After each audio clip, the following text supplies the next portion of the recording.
Hey y'all, welcome and or welcome back to my channel. My name is Janae, if you didn't know, and today is day 1 of Halloweek. So if you're ready, let's go. Alright y'all, so if you're new here, let me explain what Halloweek is real quick. I mean, I feel like it's kind of self-explanatory, but just in case it's not, let me just explain. So every year, the week leading up to Halloween, I drop videos every single day. So Monday through Friday, I will be dropping a video this week, and each video will pertain to Halloween in some way, shape, or form.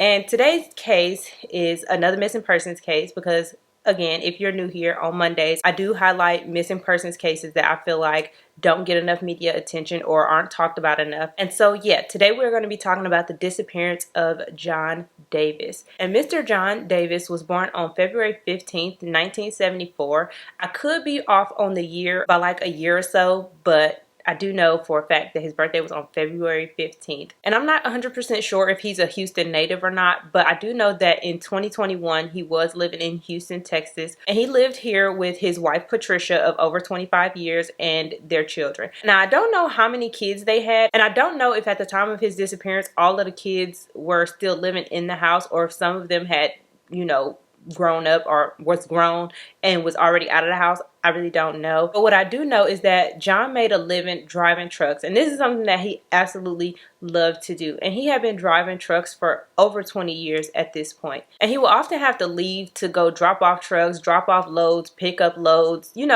stuff that truckers do. So when he told Patricia that he had to drive a couple of hours away to return a truck on Halloween 2021, she didn't think nothing of it because this is, again, normal. This is the life that they lived and this is what he did for a living. So going to return a truck a couple of hours away was not out of the ordinary. And so she didn't make a big fuss about it. She simply proceeded about her day and took their daughter trick-or-treating while John waited around at her mom's house until it was time for him to go. And when John left, he was supposed to be headed to Grand Prairie to meet with a guy to return the truck and then go back home. So John leaves as scheduled, but on the next day, I believe it was the next day, Patricia got a call from the person that John was supposed to be meeting to return the truck, and he asked her, had she heard anything? And she kind of was just like, what you talking about? And he pretty much told her that John never made it to meet up with him. And after that phone call, Patricia just felt like something wasn't right. She couldn't quite put her finger on it, but she felt like something had happened because that was just weird.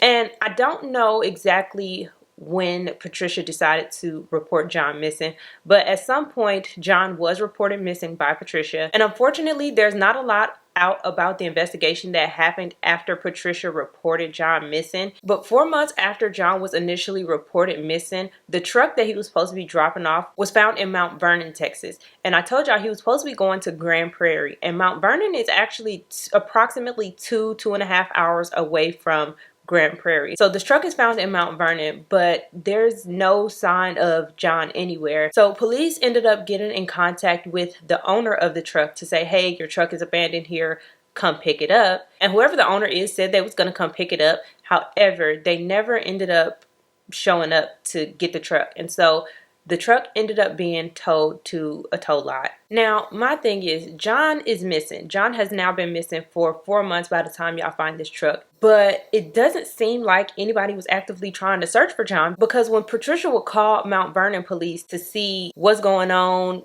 have there been any updates? Did y'all search the truck? Like, what's going on? They would tell her to call Houston police. And when she would call the Houston police, they would tell her that this is not their case and that she should call Mount Vernon police. And then she would call Mount Vernon police again and say, hey, Houston told me to call y'all. And they would be like, nah, I don't know why they told you to call us. Call them back. And so she's pretty much in this never-ending cycle of call somebody else. And unfortunately, she's getting no answers from either police department. And granted, I know that John is a grown man. He's been grown for a long time. He can leave if he wants to.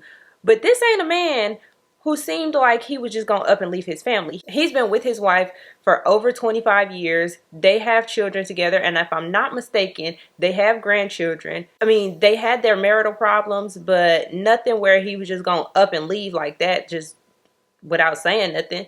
And if you ask me, he went missing under suspicious circumstances and y'all found this truck just abandoned. I feel like the least they could do is try. There has been so many instances where police departments work together. They can't do that. They can't work together instead of just tennis balling Patricia back and forth. This not my case, call somebody else. This not my case, call somebody else. Like, y'all can't work together. What's being done to find John? Because I'm feeling like it's nothing. Did anybody question the owner of the truck? Did anybody ask the owner of the truck? Could they search the truck? Did y'all figure out the person he was supposed to meet up with and question them if it's not the same person as the truck owner? Like, what are we doing here? Why is nobody trying to find John? I just don't understand. And let's just be devil's advocate. Let's just say John left on his own free will, of his own volition, and he just don't want to be found right now. The least that could happen is somebody find a way to contact him, make sure he's okay, and if he don't want to come back, then alright, cool. At least the people who care about him know that he's okay and he just don't want to come back. Now granted, they would have to grieve that whole process, but they would know that he was all right. Right now they know nothing and nobody's trying to help them figure out anything, and I just think that that's kind of messed up. If you guys have any information about the disappearance of John Davis, contact your local authorities, contact Mount Vernon Police Department or Houston Police Department. John Davis was last seen on October 31st, 2021. He is described as a black male with a dark complexion, with a bald head and black eyes. And he was last seen wearing a black and white long sleeve shirt, black pants, and boots. And John is also blind in his left